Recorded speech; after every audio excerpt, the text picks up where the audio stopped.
বিচ্ছেদেরও এক অদ্ভুত স্বাদ আছে, যা প্রথমে বোঝা যায় না। শুধু একটা শূন্যতা ঘিরে থাকে, সবকিছু থাকতে না থাকার মতো লাগে।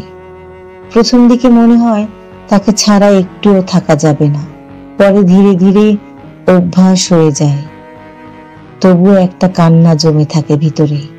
বিচ্ছেদের স্বাদ খুবই তিক্ত, তবু সেটাই জীবনের সবচেয়ে গভীর পাঠ। কে আপন ছিল, কে অভিনয়ে ছিল, সব বুঝিয়ে দেয় এই একটুখানি দূরত্ব। বিচ্ছেদের স্বাদে অভিমান থাকে, মায়া থাকে, থাকে না বলা অনেক কথা, যা শেষ পর্যন্ত কেউই আর শোনে না।